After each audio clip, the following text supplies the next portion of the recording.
Hello friends, welcome back to our channel India Post GDS promotion. आज हम जो आपके मन में सवाल है कि इस एग्ज़ाम का फॉर्म कैसे फिलअप करें, उसके बारे में आज हम बताने वाले हैं। और फॉर्म फिल करने वाले हैं, तो ध्यान से वीडियो को देखिए और फॉर्म को फिलअप कीजिए। आज हम फॉर्म भर के दिखाने वाले हैं। सभी वीडियो को ज़रूर देखें और चैनल को सब्सक्राइब करें और अपने फ्रेंड्स के साथ शेयर कीजिए। स्टार्ट करते हैं। एनेक्सर ए और एनेक्सर बी आपको दो फॉर्म भरने हैं। एनेक्सर ए में अपनी पर्सनल डिटेल होती है और एनेक्सर बी में आपको प्रेफरेंस देना होता है। सभी जो पर्टिकुलर्स रहेंगे वो ब्लॉक लेटर में भरने हैं। ब्लॉक यानी कि कैपिटल लेटर में भरने हैं। आपको सभी जो एंट्रीज फॉर्म में है वो ब्लॉक लेटर में देनी है। फर्स्ट जो कॉलम है उसमें क्या है, name of the candidate in capital.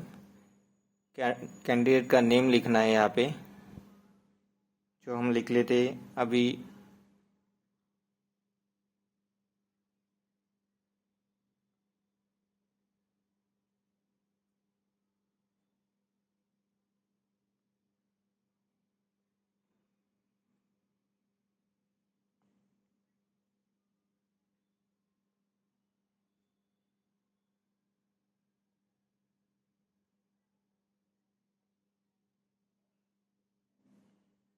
आपका पूरा नाम लिखना है यहाँ पे, जो आपके बोर्ड सर्टिफिकेट पे होगा, 10 के बोर्ड सर्टिफिकेट पे। उसके बाद जेंडर लिखना है, जो आपका जेंडर होगा वो जेंडर आपको यहाँ पे फिल करना है। उसके बाद डेजिग्नेशन में आप अगर एमटीएस हो, पोस्टमैन हो, डिस्पैच राइडर हो, ये आपको लिखना है। तो एमटीएस हमारी जो पोस्टिंग है वो एमटीएस है। आपकी पोस्टिंग आपको यहाँ पे लिखनी है, MTS. Name of the division and unit. Name of division आपका डिवीज़न का नाम लिखना है यहाँ पे, जो भी आपका डिवीज़न का नाम हो, आपका डिवीज़न का नाम लिखना है। उसके बाद फिफ्थ कॉलम में देखो, date of birth, attach self attested matriculation certificate and marksheet. जो आप मैट्रिकुलेशन की सर्टिफिकेट इसके साथ जोड़ रहे हैं, उसके ऊपर जो बर्थ होगी, डेट ऑफ बर्थ, वो लिखनी है आपको। हम हमारे बोर्ड सर्टिफिकेट के ऊपर दिखा दिए थे, जो हमारी डेट ऑफ बर्थ है 6 मार्च 1998। ऐसे ही फॉर्मेट में आपको वहाँ पे लिखनी है, 6 मार्च 1998। उसके बाद आपको कैटेगरी यूआर एससी एसटी। आप अगर एससी में आते हो, एसटी में आते हो, आपकी कैटेगरी लिखनी है। यूआर में कौन से आते हैं, ओबीसी वाले यूआर में आते हैं, ईडब्ल्यूएस वाले भी यूआर में आते हैं। ये आपको ध्यान में रखना है। जो ओबीसी के लिए कोई रिजर्व कैटेगरी डिपार्टमेंटल कोटा में नहीं है, तो ओबीसी को इसमें आएंगे, यूआर में आएंगे। ऑप्शनल आप ओबीसी लिख सकते हैं ब्रैकेट में। उसके बाद आपको देखना है 7 नंबर का जो कॉलम है वो, अगर आप डिसेबल हो, बेंचमार्क डिसेबिलिटी हो, तो आप यस कर सकते हो, नहीं है तो नो करना। यहाँ पे नो आएगा। जो डिसेबल होगा, डिसेबिलिटी जिसके पास होगी, यस करेगा और उसका डॉक्यूमेंट भी उसके साथ लगाएगा, फिर नो। अब हम date of entry in the department ये लिखते हैं। यहाँ पे आप जीडीएस से आए हो तो जीडीएससी की ज्वाइनिंग डेट लिखनी है। अगर आप डायरेक्ट रिक्रूटमेंट एमटीएस में हो, पोस्टमैन में हो, पोस्टमैन की लिखनी है। Date of entry the department लिखनी है जीडीएस की, जो फिल करना है आपको।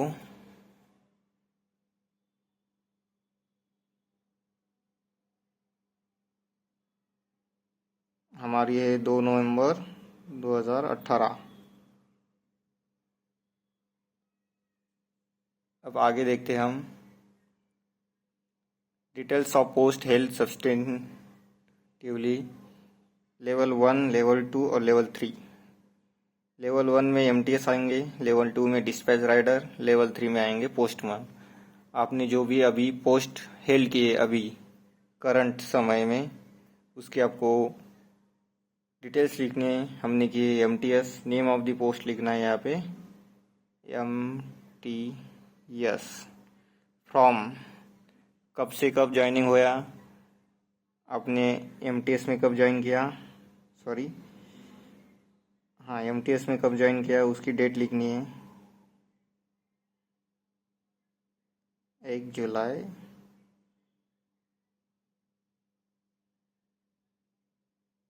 2023 को हमने ज्वाइन किया, 1 जुलाई 2023 को। ये आपको यहाँ पे लिखना है।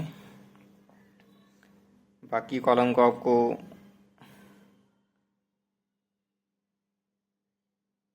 वैकेंट छोड़ना है, क्योंकि आपकी कोई वहाँ पे है पोस्टिंग नहीं है। अगर आप पोस्टमैन हैं तो लेवल 3 में ये पोस्टमैन डालना है और आपकी ज्वाइनिंग डेट लिखना है।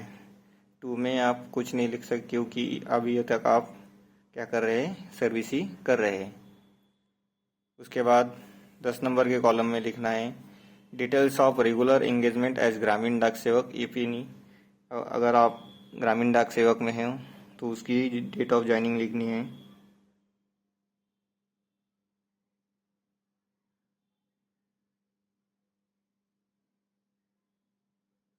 और कहाँ से कहाँ तक आप थे वो लिखना है।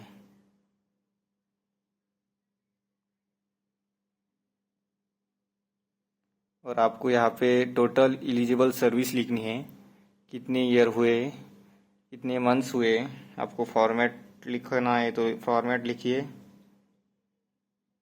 इस फॉर्मेट में आप लिख सकते हैं हमें 4 ईयर 7 मंथ और 28 डेज हुए हैं। ये आपको इसी फॉर्मेट में भी लिख सकते हैं। Total eligible service as on 1/1/2024, जो 1 जनवरी 2024 को आपको कितना ईयर हुआ टोटल जीडीएस प्लस एमटीएस या पोस्टमैन मिलके आपको कितना हुआ है, यह लिखना है आपको। यहाँ पे हमें हुए 5 ईयर 1 मंथ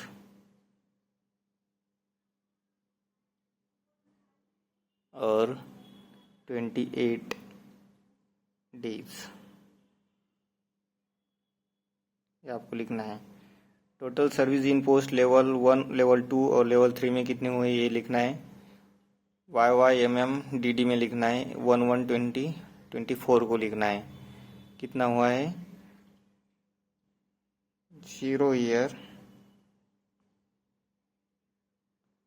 6 मंथ 0 डेज, ये ऐसे लिखना है आपको।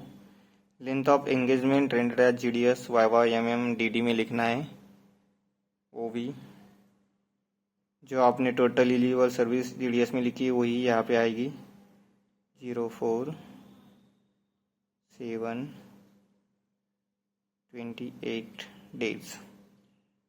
उसके बाद वेदर एलिजिबल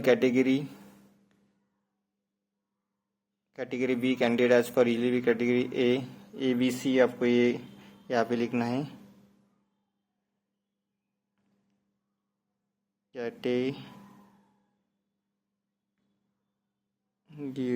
कैटेगरी कौन सी आएगी, हमारी आएगी B, क्योंकि हम GDS टू MTS में आए हैं। जो रेगुलर सर्विस वाले हैं वो लिखेंगे A। Whether working in APS में हम वर्क नहीं करते तो नो लिखना है। जो पोस्टल डिपार्टमेंट में होगा वो नो करेगा। अगर आर्मी पोस्ट ऑफिस में होगा तो यस करेगा।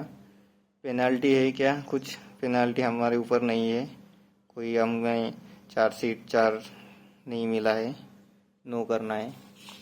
सेकंड पेज पे हम देखते हैं अब एनेक्सर ए का डिक्लेरेशन है। आपको आपकी साइन होनी चाहिए और डेट, और यहाँ पे प्लेस होना चाहिए। जिस दिन आप फॉर्म सबमिट करोगे उस दिन का वहाँ पे डेट होना चाहिए। उसके बाद ये सेकंड प्लेस खुला छोड़ना है। अब हम देखते हैं प्रेफरेंस। एनेक्सर बी में पहले आपका पूरा नाम लिख लो।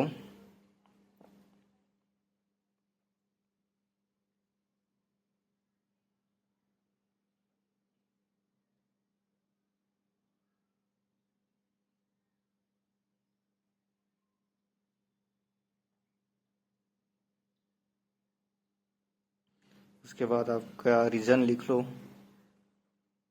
जो भी आपका रीज़न आएगा, और डिवीज़न लिख लो सामने।